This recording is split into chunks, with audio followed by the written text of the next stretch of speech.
안녕하세요. 유용원입니다. 네, 안녕하세요. 이효령입니다. 네, 저는 오늘부터 조선닷컴 라이브에서 유용원의 밀담을 담당하게 된 유용원입니다. 저는 조선일보에서 국방부를 지금 25년째 담당하고 있는 군사전문 기장 겸 비상근 논설위원이고요. 조선닷컴에서 유용원의 군사세계 사이트도 운영을 하고 있습니다. 유용원의 밀담은 우리나라의 국내외 각종 군사안보 현안에 대해서 저명하신 군사안보 전문가들을 모시고 여러분들의 궁금증을 속 시원하게 풀어드리는 그런 코너가 되겠습니다. 이 밀담은 두 가지 의미가 있는데요. 하나는 밀리터리 담화, 군사 얘기라는 의미가 있고요. 또 하나는 우리가 흔히 밀담을 나눈다는 표현 많이 쓰지 않습니까? 그런 은밀한 얘기, 이런 중의적인 의미가 있습니다. 오늘은 그 첫 시간인데요. 주제는 여러분 다 아시다시피 내일부터 3차 남북 정상회담이 열리는데 여기에는 경협이라든지 여러 이슈가 있습니다만 그 긴장 완화 및 군사적 신뢰 구축이 가장 큰 관심사이자 현안 중에 하나로 되어 있습니다. 그래서 오늘은 이와 관련해서 그 우리나라 최고의 여성 군사 전문가이신 이호룡 박사님을 제 1호 손님으로 게스트로 모셨습니다. 이 박사님은 평상시에 정말 섭외하기 힘든 분이어서 제가 지난주에 사흘 밤낮을 뛰어서 어렵게 모셨습니다. 감사합니다. 네, 감사합니다. 우리 이 박사님 제 밀담의 첫 네. 게스트신데 네. 간단히 소감 한 말씀. 첫 번째 네. 이 밀담에 초대해 네. 주셔서 너무 감사하고요. 개인적으로 영광입니다. 그리고 어떻게 보면 이렇게 그 인터넷을 통해서 같이 소통을 할 수 있는 이렇게 장을 조선닷컴에서 만들어서 이제 군사 분야, 안보 분야에 대해서 많은 이 시청자분들과 함께 논의할 수 있게 돼서 개인적으로 굉장히 재밌고 이색적인 그런 기회가 아닌가라는 생각이 듭니다. 거듭 감사의 말씀을 드립니다. 시간이 많지 않기 때문에 이제 본론으로 들어가겠는데요. 그 내일부터 이제 사흘간 그 3차 남북 정상회담이 열리지 않습니까? 네네, 그래서 그렇죠. 여기에는 여러 가지 기대 섞인 전망도 많이 나오고 그러는데 역시 뭐니 해도 큰 중요한 문제는 북한의 비핵화겠죠. 그렇죠. 예, 이 비핵화에 대해서는 어떻게 전망하시나요? 보면 4월 정상회담 때랑 비교를 해보면요. 굉장히 비핵화가 지금 교착된 상태에서 어떻게 보면 이번 기회에 이걸 다시 교착 국면 한번 깰 수 있는 그러한 계기를 만들겠다라는데 좀 목적이 있지 않는가라는 생각이 들어요. 크게 봐도 이 3차 남북정상회담에 크게 세 가지 카테고리 주제 중에서도 비핵화 부분이 하나의 카테고리로 들어가 있지 않습니까? 그러한 측면에서 비핵화와 관련된 어떻게 보면은 이행 조치 와 관련돼서 계기를 만들어낼 것이냐 안 낼 것이냐가 굉장히 중요한 어떻게 보면은 3차 남북 정상회담의 또 관전 포인트가 아닐까라는 생각이 듭니다. 근데 문제는요. 2018년이라는 이 시점이 한국이나 북한이나 미국이나 세 명의 정책 결정자, 최고 정책 결정자에게 중요한 시점이 아닌가라는 생각이 들어요. 보면 이제 비핵화와 관련해서 2017년 대비 2018년은 굉장히 북한의 입장이 바뀌면서 김정은이 전략적 결단을 내렸다라고 이야기하지 않습니까? 그러한 측면에서 이제 전략적 결단을 내리고 나서 비핵화와 관련된 그 기대가 2018년에 굉장히 높아졌죠.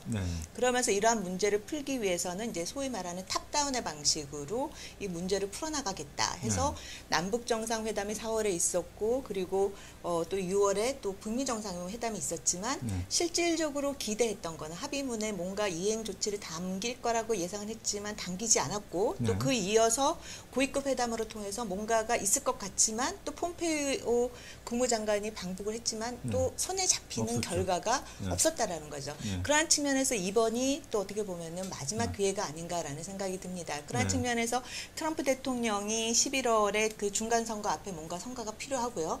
우리 역시 어떻게 보면은 지금 정부 하에서도 이 남북 문제가 어떻게 보면 굉장히 중요한 국면에 와 있는데 이 부분에서 비핵화 문제를 잘 풀지 못한다면 경협 문제라든지 또 우리가 또 남북 군사적인 신뢰 구축이라든지 이런 부분이 비핵화와 다 연계가 되어 있기 때문에 사실상 이 2018년의 비핵화 문제를 얼마만큼 잘 이행을 시키느냐의 여부에 따라서 19, 20년이 보다 잘 진행이 될 수 있는 거고 아니면은 거기에 대한 오히려 탑다운으로 인해서 실망감이 더 커지는 거죠. 아, 봐라, 탑다운으로 해도 그렇게 큰 성과가 없지 않느냐. 그러면 이제 소위 말하는 뭐를 보여주기 위한 그런 회담이었느냐라는 그런 의문들이 재차, 3차 발현되는 거라고 볼 수가 있겠죠. 그러한 측면에서 또 김정은 입장에서 본다면은 2018년이 또 70차 그 지난번 구구절에서 있을 때만 별로 보여줄 성과가 없지 않았습니까? 그런 측면에서 굉장히 내부적인 그런 행사로 끝났는데 그렇기 때문에 뭔가 가시적인 조치가 북한이나 한국이나 미국이나 다 필요한 그러한 국면이었고 그러한 측면에서 비핵화와 관련된 어떻게 보면 실질적인 이행이 반드시 이번 정상회담에서는 좀 가시화되는 그런 조치가 나와야 되지 않을까라는 생각이 듭니다. 네, 말씀하시다시피 그런 면에서 이번 3차 남북 정상회담은 1차 남북 정상회담 1, 2차 때 비해서 굉장히 부담감이 큰 회담이 될 수도 있는 거고요.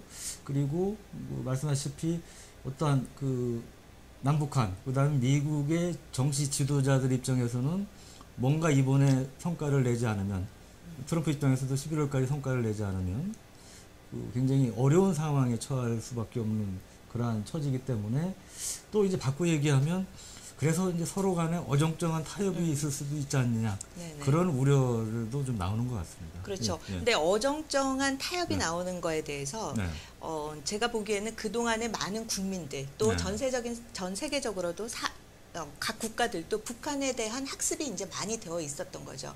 실질적으로 북한이 비핵화에 대한 약속을 이야기는 했지만 그럼 도대체 실질적으로 나온 게 뭐냐에 대한 부분에 대해서는 이때까지 나온 게 없기 때문에 거기에 대해서 또 똑같이 이번에도 비핵화에 대한 약속을 그냥 재차, 3차 그것만 반복을 한다면 거기에 대한 실망감은 과거보다 훨씬 더 높아지리라고 봅니다. 그 마침 지금 김울림께서 이번에 비핵화 시간표가 과연 나오겠습니까? 이런 이제 질문을 하셨어요. 네네. 그러니까 말씀하신 이 비핵화 시간표, 그다음에 리스트, 소위 얘기한 핵 리스트가 이번에 이제 남북 정상회담 간에 좀 더 구체적인 논의와 합의가 있을 수 있느냐.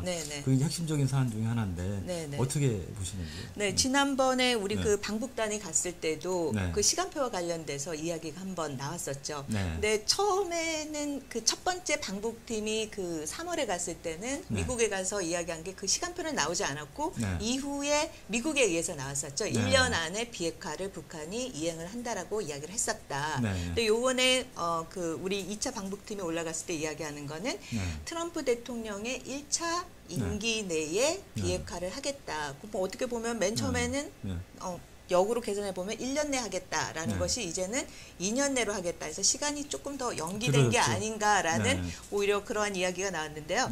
이번에도 이 비핵화 이행 시간표와 관련해서 사실 이거보다 더 중요한 게 바로 동결을 선언을 해야 되는 거죠. 근데 아직 동결에 대한 이야기는 없이 지금도 북한 핵시설 가동 중이니까요. 그렇죠. 가동 중인 거죠. 여기에 대한 동결 부분을 반드시 이야기가 되고 그다음에 신고 리스트가 나오고 거기에 대한 검증 폐기와 검증에 대한 것이 들어가야 되고 일부분에 대한 것이 반출이 돼야 되는 거죠. 이것이 종합적으로 나와야 북한이 정말 김정은이 이야기한 비핵화에 대한 약속에 대한 신뢰성을 우리 국민이나 아니면 전 세계가 거기에 대한 신뢰성을 좀 얻는다라고 볼 수가 있겠죠. 네, 이번에 하여튼 중요한 부분 중에 하나가 북한은 계속 한반도 비핵화를 주장을 하고 있는데 지금 방송을 보시면서 뿌리기부스 나무님께서 이제 그런 의견을 주셨는데 비핵화가 아니라 이제 핵폐기 포기를 북한이 명백히 해야 된다. 그렇죠. 뭐 이런 이제 댓글도 지금 달아주셨습니다. 자, 그러면 이제 말씀드린 대로 내일부터의 정상회담 중 이제 군사적인 부분에 대해서 우리 이 박사님과 좀 구체적으로 얘기를 나눠보도록 하겠습니다. 지난 4월에 이제 1차 남북 정상회담 때 판문점 선언을 통해서 육상 및 해상 공중에서의 적대 행위 이제 중지를 명문화했었죠. 그래서 이에 따른 이제 후속 조치 논의가 이제 필요한 상황입니다. 그리고 지난주에 이제 남북 군사 실무 회담이 있었는데요. 그때 이제 뭐 NLL 문제에 대해서는 합의를 보지 못하고 이제 이견을 보였다 이런 얘기도 있었지만 네. 그 DMZ 내에 이제 GP 철수라든지 그다음에 그 우리가 JSA 판문점 JSA 비무장화라든지 이런 부분에 대해서는 어느 정도 의견 수렴이 이루어졌다 이런 이제 보도들이 나오고 있어요. 네. 그래서 전반적으로 어떤 내용들이 주로 논의될 것으로 전망을 하시나요? 네, 앞에서 이렇게 그 기자님께서 말씀해 주신 대로요. 네. 일단 이제 논의의 초점은 출발점은 네. 판문점 선언이 되겠죠. 네. 판문점 선언에서 이제 육상, 해상, 그다음에 공중에서의 네. 이제 적대 행위를 중지를 하고 네. 적대 행위를 중지한다라는 건 이제 이 분야와 관련해서 네. 이제 군사적인 신뢰 구축 조치를 만들어 가겠다라는 거죠. 네. 근데 이제 군사적인 신뢰 구축 조치를 한다라는 건 그만큼 밑에서부터 네. 차근차근 하나씩 준비를 해 나가야 되는 거죠. 그렇죠. 그래서 이제 출발점은 아무래도 분계선을 네. 중심으로 해서 모든 것이 출발점이 이루어져야 될 것 같은데요. 네. 그래서 그동안 남북 간의 군 통신선을 바로 네. 연결을 했었죠. 네. 통신선이 연결되고 나서는 DMZ 부분에서는 가장 이제 중요한 것 중에 하나가 정말 DMZ라는 것을 정말 비무장지대를 만들자. 네. 그럼 비무장지대의 비무장지대화를 네. 위해서 해야 될 조치가 뭐냐 네. 하면 이제 그 안에서의 네. 부분 일단 GP부터 네. 우리가 좀 줄이자라는 네. 부분 이야기가 나오게 된 거죠. 네. 그래서 GP 부분도 뭐 이미 언론을 통해서 나왔듯이 단계적으로 철수하는 방법을 생각을 해보자. 네. 근데 이번 같은 경우에는 지금 나오는 이야기들 보면은 일단 상징적인 조치로 네. 보통 그 2km 군사 분계선을 중심으로 네. 2km 이내에 네. 이 GP를 설치가 되어 있는데 어떤 건 굉장히 가깝죠. 1km밖에 네. 안 되는 그 지역 중심에 있는 것부터 우선적으로 네. 철수를 시키자. 네. 해서 지금 나온 게 지금 상호 네. 보면 북한이 우리보다 훨씬 많아요. 160개죠. 네. GP가. 우리는 60개밖에 네. 안 되는데 일단 숫자적으로 10개씩을 네. GP를 철수를 빼자. 시키자. 네. 빼자. 네. 그리고 나서 뭐 단계적으로 이제는 지역별로 네. GP를 철거를 하고 최종적으로는 네. DMZ 안에 있는 GP를 네. 없애자라는 방향으로 지금 논의가 한 방향이 진행이 되고 있고요. 네. 두 번째는 공동경비구역, 네. JSA 공동경비구역이 사실상 그 미르나무 도끼 사건이 네. 있기 전에는 네. 그야말로 진짜 공동경비를 했었죠. 그렇죠. 그 네. 분계선이 없이. 그러니까 지난번 4월달에 남북 정상회담 시작할 네네. 때 그때 이제 김정은이 우리 문 대통령 손을 그쵸. 끌어잡아서 군사분계선을 넘어갔잖아요. 네네. 그게 이제 얇은 이제 콘크리트 턱이죠. 그렇죠. 근데 옛날 그 도끼만행 사건 이전에는 그게 없었죠. 없었죠. 자유롭게 이제 네네. 왔다 갔다 했는데 네네. 그 이후에 그게 이제 남북 간의 그렇죠. 경계에서 생긴 거죠. 네, 바로 이제 그 부분을 네. 없애는 조치를 취하자. 네. 그래서 거기에 있는 뭐 헌병들이 갖고 있던 권총이라든지 이런 네. 것들도 이제 없애고 네. 그쪽은 뭐 남북이 나뉘어서 서로 지켜보는 것이 아니라 네. 같이 가나라는 그런 구역을 만들자. 네. 이제 이게 두 번째 논의가 진행이 되고 있는 거라고 볼 수가 있고요. 네. 그다음에 세 번째가 이제 공동 유해 발굴 네. 부분이 있는 거죠. 그럼 네. DMZ 안에 유해가 사고가 그 전쟁 당시 굉장히 치열했던 6.25 전쟁 때. 그죠? 네. 6.25 전쟁 때 치열했던 지역 중심으로 지금 철의 아마 삼각지대라든지. 네, 네. 백마고지가 아마 네. 우선적으로 되지 않을까라는 생각이 있는데 그쪽 네. 지역을 이제 공동 유해 발굴을 위해서는 네. 지뢰 제거가 먼저 선행이 돼야 되는 거죠. 그래서 네. 그러면 그쪽을 합의가 되면 지뢰 제거를 위한 또 공동 네. 합의문이 작성이 될 거고 네. 거기에 따른 공동 지뢰 제거 작업이 되고 네. 유해 발굴 작업이 진행이 되지 않을까라는 생각이 듭니다. 그래서 네. 육상 측면에서는 지금 일단은 네. 요 측면부터 중심적으로 진행이 될 것 같고요. 네. 그다음에 해상 부분과 관련해서는 일단 앞에서도 그 통신선이 네. 연결됐듯이 네. 해상에서의 함정 간의 네. 통신을 네. 연결하는 거, 국제 통신망을 통해서 연결하는 거는 네. 지난번 장성급 회담을 통해서 이제 합의가 맞죠. 됐었죠. 네. 그리고 나서 이제 서해 평화 지역을 이제 만들자라는 부분인데 굉장히 어려운 네. 부분이 있는 거죠. 네, 그거는 이제 좀 이따 자세히 네네. 좀 나누기로 하고요. 우선 GP 철수 관련해서 이제 일부에서 네, 그 GP 철수 관련해서 일부에서 이런 우려들이 있더라고요. 그 북한 쪽이 GP 숫자가 이제 훨씬 많고, 그 다음에 그 원래 이제 DMZ라는 것이 군사분계선을 중심으로 양쪽 남북이 이제 2km씩 떨어진 네. 네, 이제 남방 한계선, 북한 한계선을 만들게 돼 있는데. 예, 북한은 특히 이제 그 군사분들이 가깝게 많이 이제 전진 배치가 돼 있지 않습니까? 네. 그런 상황에서 우리가 지피를 철수하면 북한보다는 좀 전력상에 우리가 더 불리한 것이 아니냐 그런 우려들도 있는 것 같습니다. 어떻게 보세요? 네, 이제 그런 부분도 네. 생각해 볼 수가 있는데요. 네. 지금의 그 20세기 때 어떻게 보면은 네. 유럽의 네. 그 군비 통제 이야기가 논의가 됐을 때는 굉장히 선 중심, 2차 세계 대전 이후에 네. 그 어떻게 보면 신뢰 구축의 네. 부분은 선 중심으로 모든 것이 논의가 네. 됐었던 거죠. 근데 지금 우리가 한국 전쟁 이후에 DMZ 선도 역시 그 맥락 하에서 진행된 거라고 볼 수가 있습니다. 네. 그래서 GP도 바로 네. 그 선의 개념 중심으로 네. GP가 설치가 되었고 그 네. 부분을 이제 순차적으로 네.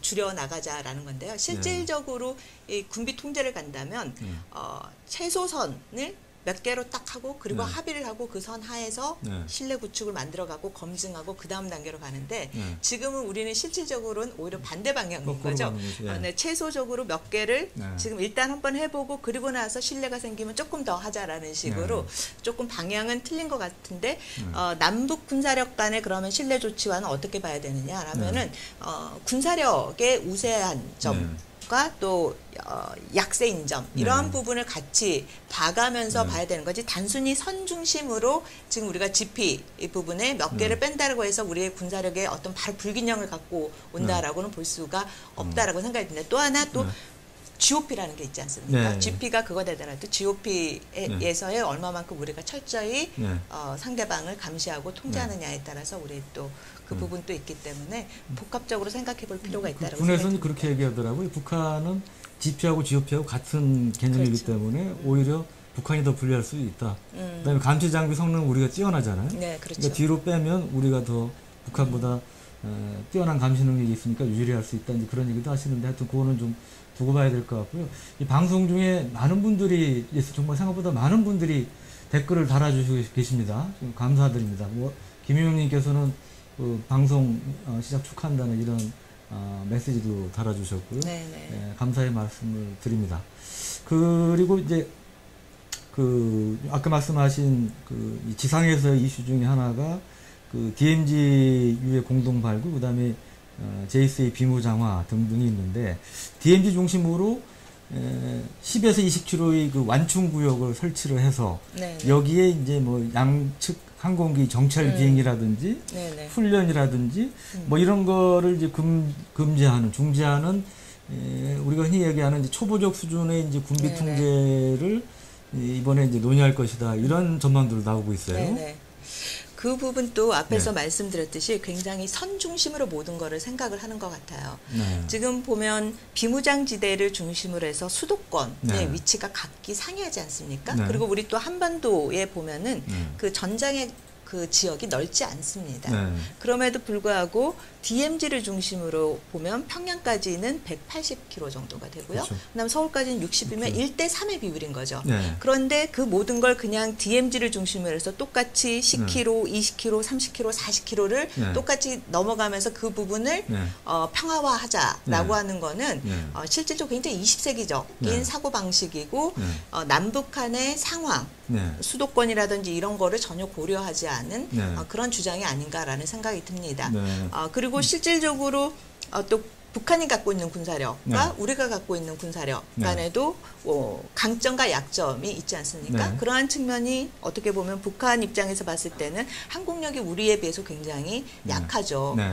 그러한 측면에서 북한 입장에서는 항공 부분에서의 그 노플라이 존을 최대한 넓게 갖고 싶고 정찰 부분도 최대한 넓게 해서 감시를 못하게 하는 쪽.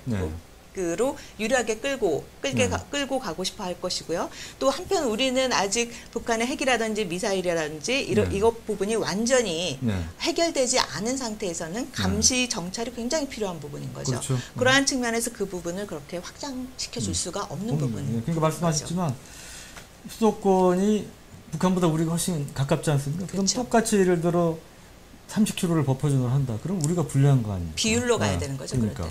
그렇죠. 그러니까 특히 나중에 더 남북 간의 군사적 신뢰가 생겨서 예를 들어 병력을, 장비를 후방으로 빼야 되는 상황이 생기는 경우에도 네네. 마찬가지 똑같은 거리를 뺀다면 우리가 사실 더 그렇죠. 불리해지는 거죠. 네네. 그러니까 이제 그런 측면에서 말씀하시피 그런 그 비율로 따지는 문제가 필요할 것 같다는 생각이 듭니다.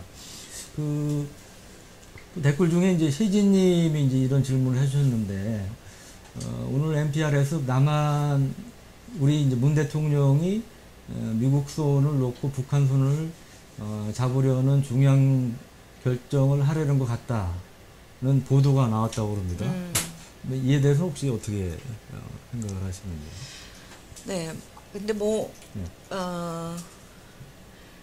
누구의 손을 잡고 누구의 손을 네. 잡지 않는다라는 어떻게 보면 네. 양분론적인 네. 생각보다는요. 네. 이제 실질적으로 이 문제를 풀어가는 데 있어서의 네. 지금 남북 문제를 좀 네. 정상 입장에서는 보다 좀 네. 획기적으로 풀어야 네. 북미 간에 어떻게 보면 비핵화를 위한 속도를 낼 수 있다라는 네. 입장에서 이러한 국면이 아닌가라는 생각이 듭니다. 네. 문제는 중요한 건요. 네. 우리의 입장이 중요한 것 같습니다. 네. 우리가 정말 이 비핵화라는 문제에 있어서 얼마만큼 국민들에게 네. 신뢰감 있게 북한의 위협이라는 것을 핵 위협이라는 것을 우리가 얼마만큼 주도적으로 이 문제를 풀고자 하고 네. 이걸 풀기 위해서 북한과 미국이 이어주는데 우리의 역할이 왜 이렇게 중요할 수밖에 없는지를 네. 보다 적극적으로 설명할 필요가 있는 거죠. 네. 그러나 단지 중재를 위해서 이 문제가 마치 북미 간의 문제라는 그러한 이미지를 보인다면은 네. 국민들 입장에서 그러한 의구심이 생길 수가 있는 거죠. 도대체 네. 북한의 핵 문제는 누구의 문제냐라는 그렇죠. 거죠. 네. 우리의 문제인 거죠. 그 맞습니다. 예. 좋은 말씀이에요. 근데 무엇보다 뜨거운 감자는 이제 그 NLL 그 평화수역화 문제인 것 같습니다. 그 NLL은 이제 지난 20여 년간에 몇 차례 무력 충돌도 있었죠, 남북 간에.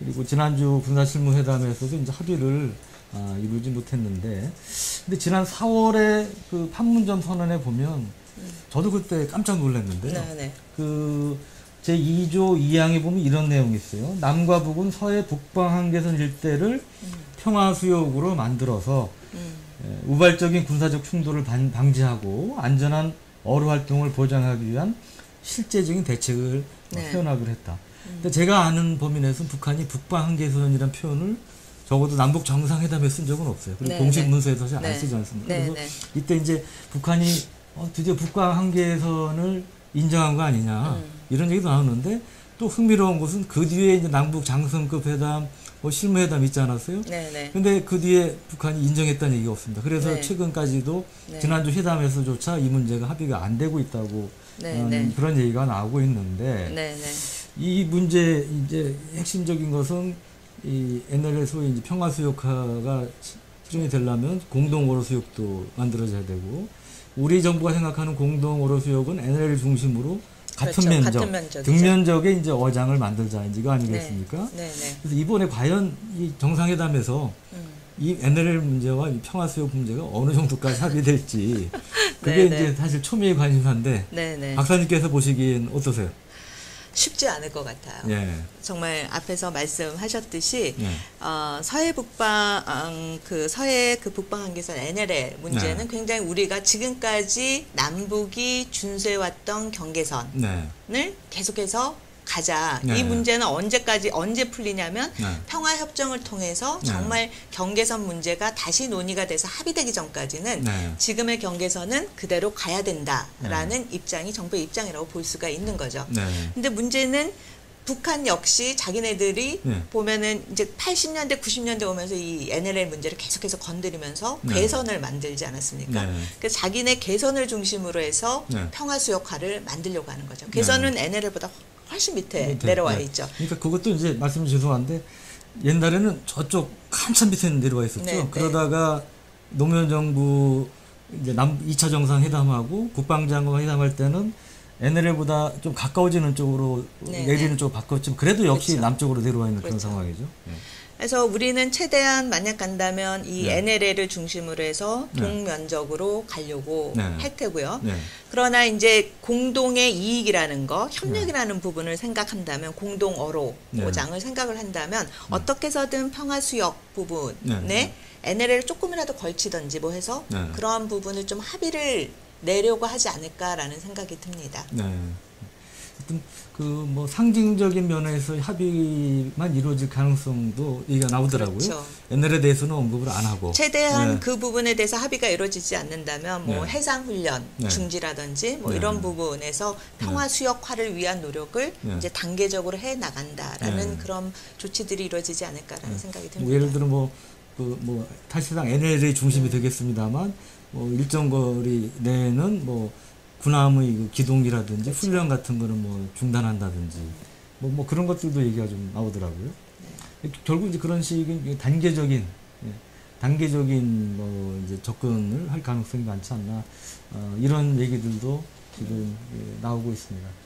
그 이제 말씀 중에 또 박기태님이 이제 이런 질문을 달아주셨는데 문정부는 이제 모든 정책 실패의 관심을 북쪽으로 돌려서 모면하는 것으로 보입니다. 왜 이렇게 요란하게 추진하는지 모르겠어요. 뭐 그런 의견도 주셨는데 뭐 요거에 대해서 제가 좀 말씀을 드리는 게 나을 것 같습니다. 그러면 지금 사실은 이제 이번 그 3차 남북 정상회담이 아까 우리 이 박사님 말씀하셨다시피 그 비핵화 협상에 있어서 굉장히 중요한 고비다. 그렇죠? 네, 크리티컬한 그 결정적인 고비가 있는 상황이기 때문에 우리 미국도 사실 실제로 굉장히 높은 관심을 갖고 그렇죠. 있고 우리 정부 입장에서는 어떻게 보면 매달릴 수밖에 없는 이제 그런 이제 그 성격도 이제 강하다고 보고요. 이제 그런 면에서 어떻게 보면 이제 북한을 좀 달래는 측면 또 뭐 비위도 맞추는 측면 그런 면에서 이제 그 대북 제재 위반 위험성이 있지만 경제 협력 관련해서 좀 성의 표시를 하려는 그런 움직임도 있지 않나 그런 맥락에서 재벌 총수들 입장에서 좀 상당히 부담스러웠을 텐데 부담스러울 것 같은데 하여튼 재벌 총수들 포함해서 재계 인사들도 여러 번 데려가지 않습니까? 수행을 하도록 하지 않습니까? 이제 그런 맥락에서 지금 같은 그런 움직임들이 나오는 것 같습니다. 그 이번에 보면 이제 그 정상회담 수행원에 송영무 국방장관이 포함이 되셨어요. 네, 네, 네. 근데 사실은 좀 그 아이러니컬한 게 송 장관님은 이제 곧 퇴임을 네. 하셔야 되잖아요. 네, 오늘 네. 지금 이제 정경두 신임 장관 후보자 청문회가 열리고 있는데 지금 뭐 분위기로는 그 통과될 가능성이 많은 것 같습니다. 그러면 네.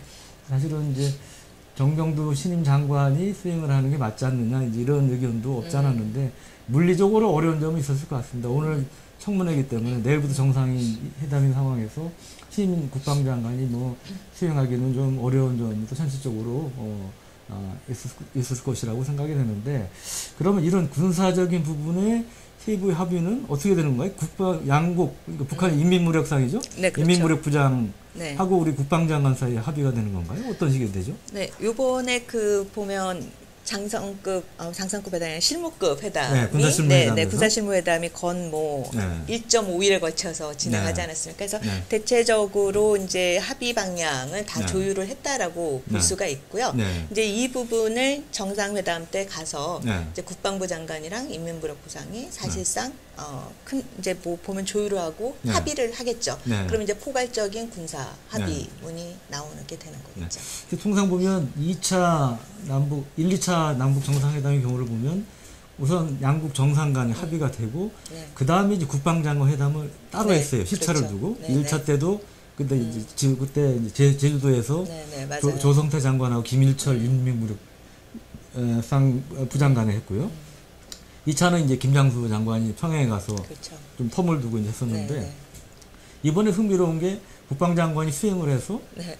바로 거의 동시에 합의가 네. 이루어질 가능성이 얘기가 나온단 네, 말이죠. 네. 그게 1, 2차 이제 정상회담 때하고 또 다른 또 뭐 굉장히 다른 포인트죠. 다른 포인트 같습니다. 네, 네. 흥미로운 포인트 같아요. 네. 그러니까 어떻게 보면은 그 이번에 2018년 1차 남북 정상회담 때 네. 판문점 선언을 하고 네. 그 다음에 판문점 선언에 대한 이걸 얼마만큼 합의를 이행을 해라. 네. 그래서 이행한 부분을 이번에 3차에서 그걸 성과로 보여주려고 한 거고요. 네. 그러한 성과 부분에서 보다 이제 가시적인 게 사실상 경협 부분은 대북 제재로 인해서 보여줄 수 있는 가시적인 조치가 없죠. 없죠. 현실적으로. 그죠? 네. 난 비핵화 부분 관련해서도 교착 상태였기 때문에 이 네. 부분도 사실상 없는 거고요. 네.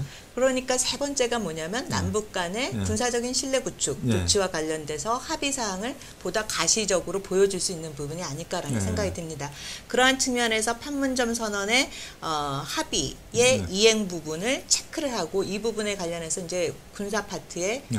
뭔가 좀 성과를 네. 낸 부분을 이제 좀 보여주려고 하는 거죠. 그런 네. 부분에서 바로 임박해서 합의를 그동안 네. 논의해 왔던 거를 대충 합의 문구를 만든 거라고 볼 수가 있고요. 네. 그걸 요번에 그 3차 남북 정상회담 때 네.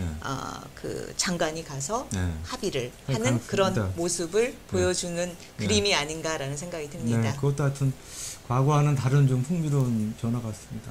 하여튼 이번 정상회담에서 논의될 그 이제 군사적인 이슈를 좀 짚어봤는데, 아까 이제 그 GP 관련해서 제가 이제 문득 떠오르는 생각이 기억에 있는데, 2010년에 이제 6.25 전쟁 60주년 기념으로 저희 회사에서 이제 군하고 협약을 맺어서 그 DMZ 이 전마 사계에 대해서 그 촬영도 하고 기사도 쓴 적이 있어요. 네, 그때 네. 2010년 2월에 UH-60 헬기를 타고 이 서쪽에서 떠가지고 저 네. 수색에서 떠서 동쪽까지. 동해까지 네. 동해까지 철책선 바로 밑으로 비행을 했습니다. 네, 근데 네. 그게 제가 알기로는 군에서 정식으로 허락을 해서 그렇게 철책선 가까이 비행한 게 정전협정 체결의 처음이었어요. 네. 처음이었는데 그 제가 그때 느낀 게 이 DMZ를 중심으로 이 남과 북의 색깔이 다르더라고요.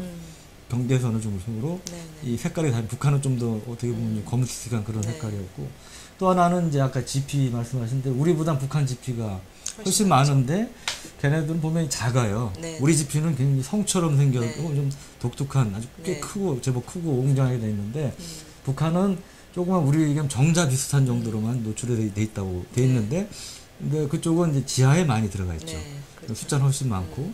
근데 그때 느낀 게, 이런 게, 그 다음에 이제 소위 전술도로라고 그래서 전방 뭐 GOP 초소라든지 이런 GP 초소까지 도로를 내느라고 네. 자연이 훼손된 이런 모습도 있고 그런데 이게 이제 일종의 분단 비용이구나. 네, 네, 그런 생각이 들었는데, 그래서 정말 북한이 비핵화가 되고 남북 간의 신뢰 구축이 돼서 정말 군사적인 면에서도 그런 이제 소위 얘기하는 군비 통제, 군축 상황까지 되면 뭐 좋겠습니다. 하여튼 그렇죠. 뭐, 정말 우리가 그건 바라는 뭐 누구나, 한반도 미래 발전 모습이죠. 누구나 지금 바라는 네. 바고.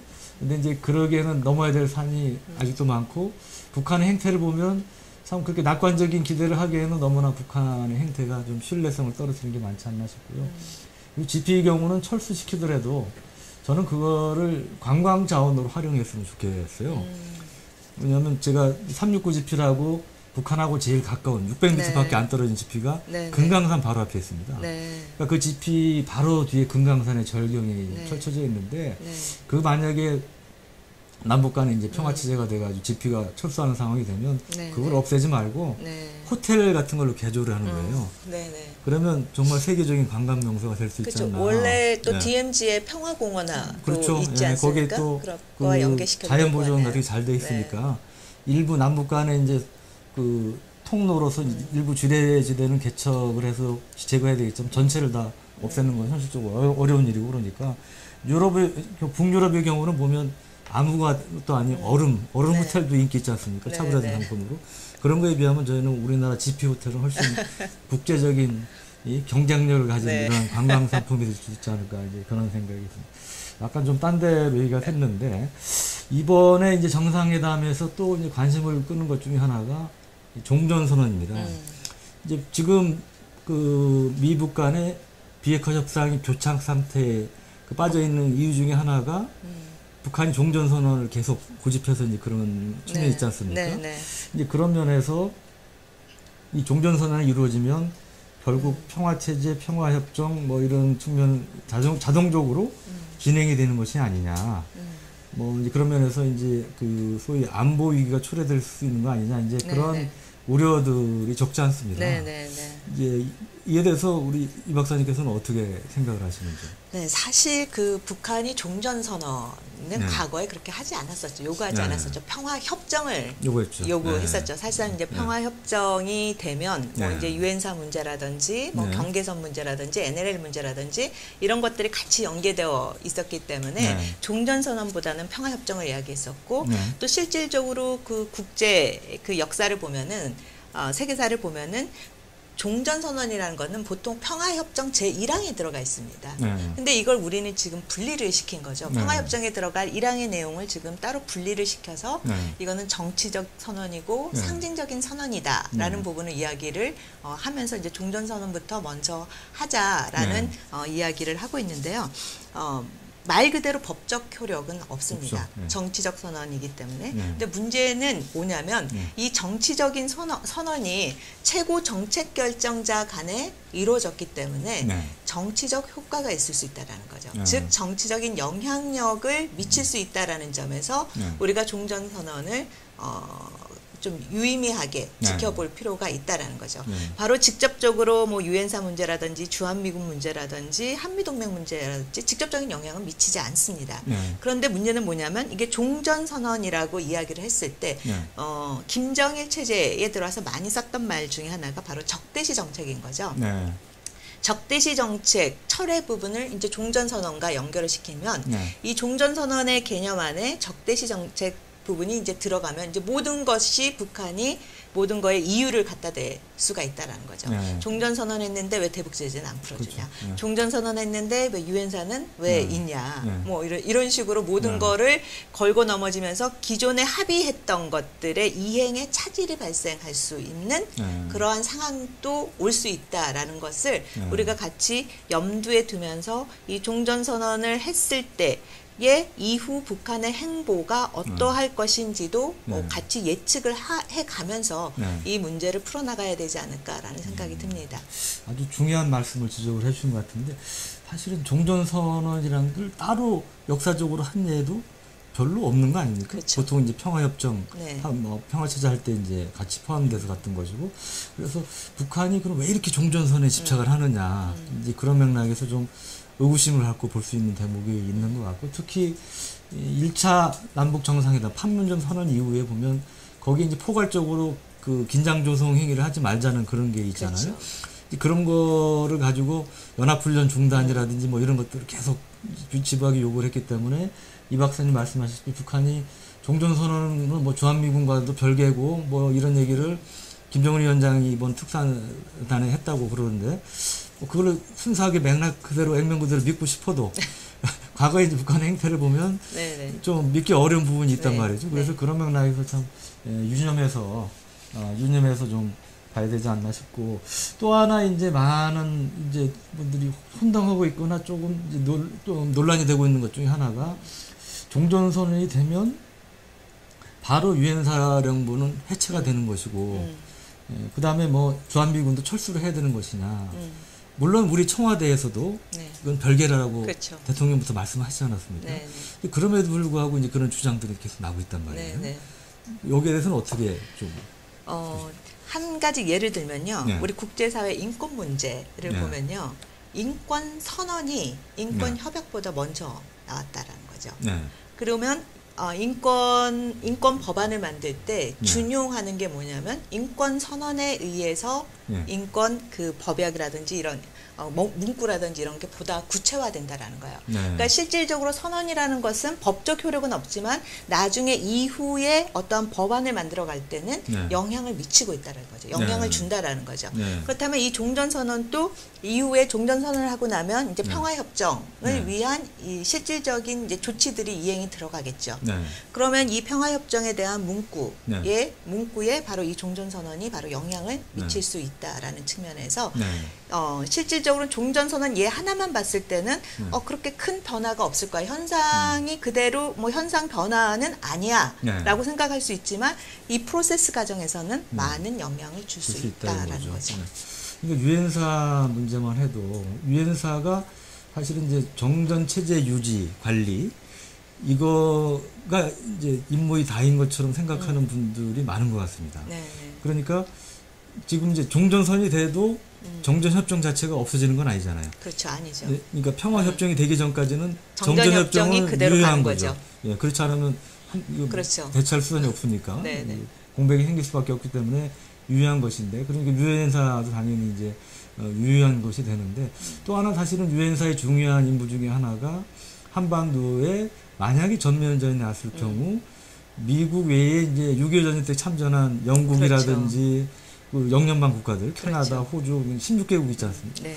그 나라들이 다시 그 유엔의 깃발 아래 그 한반도 유사시를 지원하게 되지 않습니까? 네네. 그거를 뭐 영어로 force 네. provider라고 그러는 네, 그렇죠. 그러한 이제 중요한 그 유엔 참전 16개국의 전력들이 네. 우리 유사시를 지원하는 그 창구 역할을 하는 게 유엔사죠. 그렇죠. 그래서 유엔사 그 창구 역할을 하는 후방 기지가 주일미군 기지 7군데가 이제 지정이 돼 있고 그런 건데, 근데 이제 유엔사가 만약에 없어지면 그 후방 기지 지휘도 없어지는 거 아닌가요? 그 부분과 관련해서도 네. 좀 유엔사의 이제 평화협정 부분이 앞으로 향후 어떻게 네. 논의가 돼 가는 과정 속에서 이 유엔사의 위상의 문제, 성격의 네. 문제도 같이 논의가 되지 않을까라는 생각이 듭니다. 네. 즉 다시 말씀드리자면 이제 동북아 지역의 안보와 평화 문제, 네. 또 한반도 지역의 어떤 평화 안보의 문제, 네. 이런 거를 만들어가는 데 있어서의 어떻게 보면 평화 기구의 네. 역할로서도 할 수가 있는 거죠. 네. 그러한 측면에서의 유엔사의 성격 변화의 문제도 네. 같이 논의가 되지 않을까라는 생각이 들고요. 네. 어떻게 앞에서도 말씀하셨듯이 증원 전력의 문제라든지 네. 이런 거는 우리가 평화가 만들어졌다고 해서 그 이후 계속해서 평화가 보장된다라는 법이 없는 거죠. 그렇죠. 항상 네. 유사시의 상황이 발생할 수도 있기 때문에 그런 것을 같이 고려한 네. 그런 메커니즘을, 안보 메커니즘을 그거에 대한 만드는 대비책은 게 이제 그렇죠. 세워놓고 이제 만들어야 되는 거죠. 최악의 경우에 대비한 대비책이 그럼요. 필요한 것이죠. 그러니까 말씀하셨다시피 예를 들어 그 종전선언 이후에 이제 또 협상을 해야 되겠죠. 그걸 통해서 이제 평화 협정이 되면 유엔사는 어떻게든지 없어지든지 바뀌든지 해야 되겠죠. 그렇죠. 근데 무조건 없애는 게 능사가 아니고 말씀하신 그런 어떤 역할 변화, 다른 명칭도 바뀌겠지만 명칭과 성격 역할을 바꿔서 이 존속시키는 것도 그런 부분에 대한 논의도 필요하지 않을까, 이제 그런 생각이 듭니다. 어느덧 얘기하다 보니까 벌써 45분이 넘었네요. 시간이 정말 빨리 갑니다. 하여튼 오늘 박사님 바쁘신데 정말 유익한 말씀 감사합니다. 네. 예, 오늘 장시간 용원의 밀당 첫 방송 시청해 주신 여러분께 감사의 말씀을 드립니다. 앞으로도 용원의 밀당은 국방안보 현안과 관련해서 여러분들께서 궁금해하시는, 가장 궁금해하시거나 걱정하시거나 이런 부분에 대해서 최고의 전문가들을 모시고 깊이 있는 대화를 나눌 것을 약속드리고요. 여러분들께서 제가 이제 한 달에 또는 일주, 뭐 매주 찾아뵐지 한 달에 뭐 2번 찾아뵐지 그건 모르겠는데, 여러분들께서 댓글 많이 달아주시고 뜨거운 호응을 해주실수록 제가 여러분을 찾아뵐 수 있는 횟수가 늘어날 겁니다. 그러니까 앞으로도 높은 관심 성원을 부탁드리고요.